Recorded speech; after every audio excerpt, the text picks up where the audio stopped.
Welcome back. Okay, let me think how to start this. Grab yourself a snack, a cup of coffee, a tea, whatever you like, and let's chat. I had a early miscarriage at 5.5 weeks. And I want to tell the story of it. I want to commemorate the baby that we lost. And I also want to make this video for like my own heart, so I have like somewhere to store some of the footage that you're gonna see, and also for other people who have also lost a baby. After I had my miscarriage, within the first few days I was looking up videos of people who had had a miscarriage at like 5.5 weeks and just binge watching them, and I found it really helpful and really healing to my heart to hear other people's experiences, what it was like for them. Even like when they got pregnant afterward, that was helpful to hear and like really encouraging. I don't have that part to share, but I just hope that it can be like encouraging to someone else to know that like they're not alone in it, and also to know that like it's not taboo. Like you can talk about it and it's okay to talk about it. So I guess from the beginning.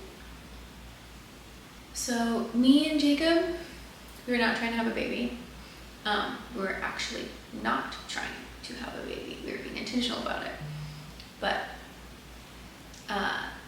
we were on a trip with his family when I started to have some symptoms where I was like, that reminds me of being pregnant with Ari.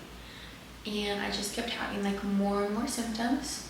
While on this trip, an important thing to note is Jacob went fishing with his brother, and his phone got wet and it broke. So he didn't have a phone. We come back on a Monday, and by the time that we get home, my period is like 3-4 days late. And again, Jacob doesn't have a phone. So the next day, on Tuesday, Jacob goes to work and I go to get a pregnancy test.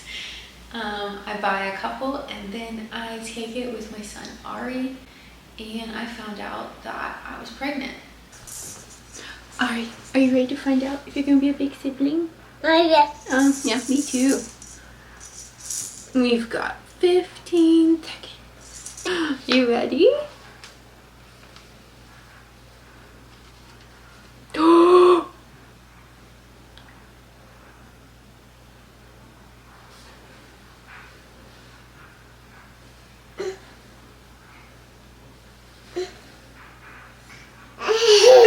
No way!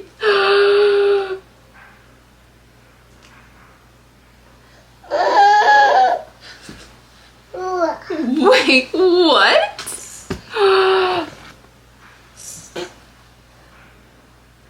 Yeah. Ari! Yeah. No way! No.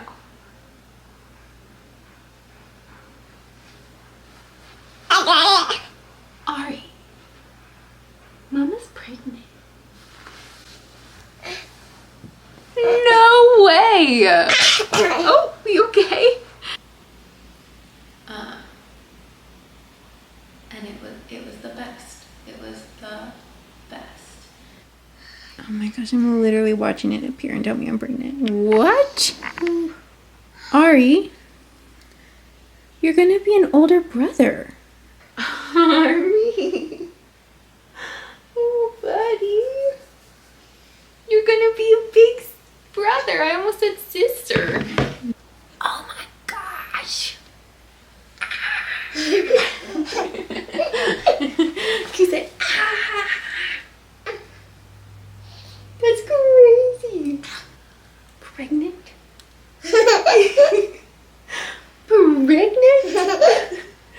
Pregnant? So Ari and I, we made plans to, I say Ari and I, he was participating, but I made plans to tell Jacob. We like ran to Target and we're trying to find like different ways that I could tell him. I was trying to find a Big Brother shirt. I couldn't find any, and so I just like made one. Like I wrote on one of his white onesies to have Ari wear that. We found a banner that says baby, and like blew it up and hung it above our dining room table. And so Jacob, he was gonna come home, shower real quick, and then he was going to leave and go pick up a Facebook Marketplace thing. And it would take him like an hour-ish before he got back. And so my plan was to tell him once he got back from picking up our Facebook Marketplace thing, because I didn't want to like tell him and then him have to like leave. I wanted him to be like home for the day. And so hung up the banner. I like set out a little basket with like the pregnancy tests, a cute like little baby outfit of Ari's that we like loved. I got us pizza because that's what we had after we found out we were pregnant with Ari. And I was so excited to tell him. He comes home, we tell him, we're both shocked, we're both excited. Oh, he's like, Dad.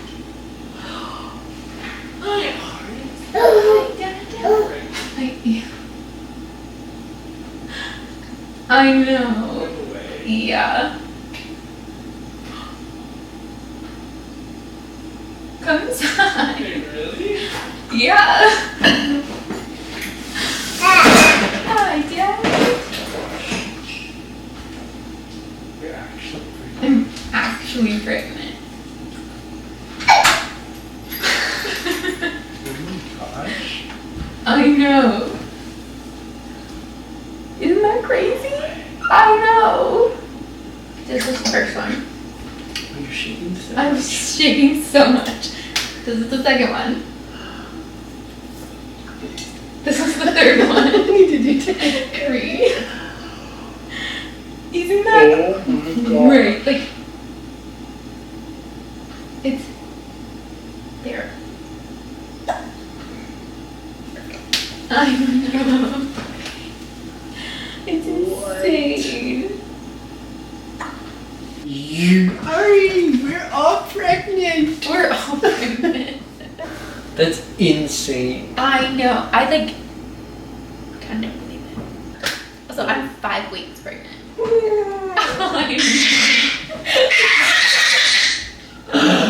I 5 weeks. And then 2 days later, I start bleeding. And so again, Jacob doesn't have a phone yet. Like we were still in the process of getting it fixed, which was a really, really hard aspect to this. Because I woke up and I saw a little bit of spotting. So I put on a pad and I was like, okay, don't freak out. Spotting can be normal, which is true. It can totally, totally be normal, and it doesn't necessarily mean anything's wrong with your baby. But I put on a pad so that way I could like monitor it better. I'm trying to like keep my composure. I'm praying and asking the Lord to like protect our baby, and I like get Ari up for the day. I'm feeding him breakfast. After breakfast, I check again and there's more blood. And so at this point, I'm like freaking out a little bit, and I call my OB, and they're basically like, hey, well, like, did you have sex recently? Because your cervix is super sensitive, and so it could just be spotting from that. And I was like, okay, maybe it's that. And they were like, just make sure that you monitor it. If you feel a pad within an hour, come into the hospital. Otherwise, just continue to monitor it at home. Which was not what I wanted to hear. But if you're watching this because you think you might be having a miscarriage or you have had a miscarriage, first of all, I'm so sorry. But second of all, that if you're in the US at least, that might be what you're told when you call your OB. Is that if you feel a pad in an hour, come in. Otherwise, stay at home and monitor. So I was doing that, and I was bleeding more, and the blood was turning darker and darker and more like I'm currently actively bleeding. I called my sister-in-law, we talked, and she prayed for me, and then I decided to call our local Christian pregnancy center to see if they would see me, because I just wanted like an ultrasound or a blood test. Like I wanted something to happen to reassure me or let me know what was happening. And I was only 5.5 weeks, so I knew if we did an ultrasound, it wasn't likely that like much would show. But I went there, and again, Jacob still at this point, he has no idea what's happening. A friend came over and watched Ari, and I went to the pregnancy center. And so at the pregnancy center, again, they prayed with me, which was so sweet. They did a urine test, and then we did an ultrasound. And on the ultrasound, she couldn't see anything except for like the sac where the baby would begin to form more. But she was like, I'm not surprised, I can't see it. You're only 5.5 weeks. She's like, it doesn't necessarily mean anything. We also did a urine test, and the urine test said that I was pregnant, but it doesn't measure the exact level of your HCG. Like it won't tell you the number that you're at. And so like I couldn't tell if my HCG was like in a good spot or not. So I go home. By the time I get home, my husband is home. And so I tell him, basically, I don't know. I don't know what's happening.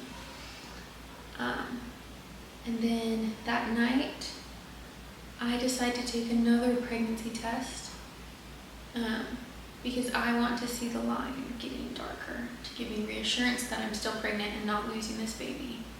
But at this point, with the amount of bleeding that I was having, I was pretty confident I was losing the baby.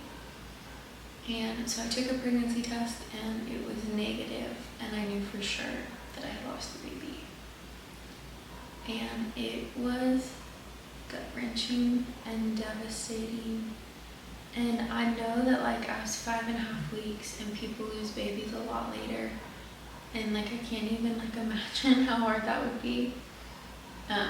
But regardless of like how early I was, or how early maybe like you are if you've had one and you're watching, it's still like you're a kid. Like it's still your baby that you've lost, and it's still so sad and devastating. And yeah, it was really, really hard. As for any other miscarriage symptoms I didn't have any.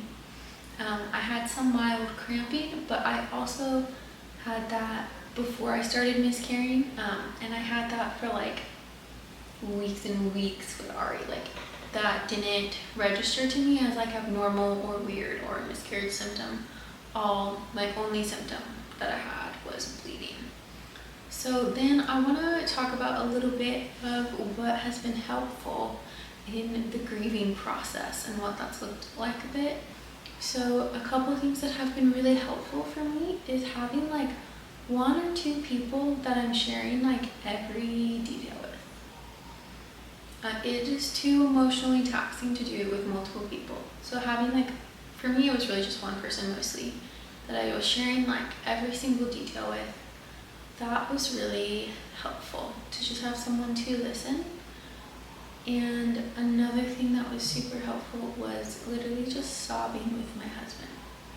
The night that we found out, we sobbed on our bedroom floor and prayed for like hours. And that was like the thing that was needed to happen. A couple helpful things that people have told me is to grieve slowly. Don't rush it, but also don't feel like there's a wrong way to grieve. Like however you need to grieve is how you need to grieve. For example, Jacob and I, that baby banner that I mentioned that we hung up, it's still hanging in our dining room. I don't want to take it down. I don't know when I will want to take it down, but it feels like commemorating our baby, and like I want to leave it there. Another thing we did that I found super helpful is a couple days after the miscarriage, Jacob and I were outside and we were praying together and talking to the Lord and talking about our baby. And we wanted to name our kid. And so we were asking the Lord for a gender neutral name for our baby. And I heard the name Adele. And Adele to me is not gender neutral. It made me think of the singer Adele. And so I was like, that's a very feminine name to me. But I googled it, and Adele is actually a gender neutral name. It's specifically a gender neutral Hebrew name, and it means God is eternal, which felt so comforting to me. It felt like the thing that I'm like leaning into in the grief is that like God is eternal, and one day I will meet my baby with the Lord. That is like the hope that I have, that we will be reunited, and that like this life is really short. It's really a vapor, and that eternity is eternity, and I will be with the Lord, and I will get to meet my baby. And so we named our baby Adele. And I mentioned earlier that we went to a pregnancy center. They did an ultrasound, and they actually like sent me home with a photo, which I'm so thankful for. So thankful for. It feels like something I can like tangibly have from this experience. And we have it framed. It's actually like on the wall over there in our living room, and it says Adele on the bottom of it.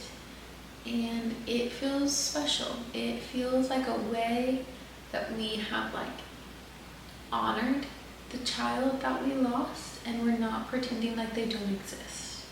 That was something that I really didn't want to do. Again, there's no wrong way to grieve. I'm not saying you have to do these things, but they were just really helpful for us and in our process. And it feels helpful because you hang pictures of like your family like on the walls of your home. And so like Adele is part of our family, even though I didn't get to meet that baby. Adele is still my kid, and I'm still Adele's mom. And it feels really like important and special to have that in our living room for me. So before I miscarried, I filmed a video of all my pregnancy symptoms before I knew I was pregnant. I'm not sure if I'm going to release that or not, because I don't want to release it and people think I'm pregnant, because they would be all the symptoms from me losing Adele. But if that's something that you would like to see, let me know, and I will maybe release it and see how I can edit it in a way to not like confuse people into thinking I'm currently pregnant. So that is all that I have for this video. And if you're watching because you had a miscarriage, again, I'm so sorry. I pray that the Lord meets you, and that you would find healthy ways to grieve and to cope, and that you would have your rainbow baby soon, and I would have my rainbow baby soon.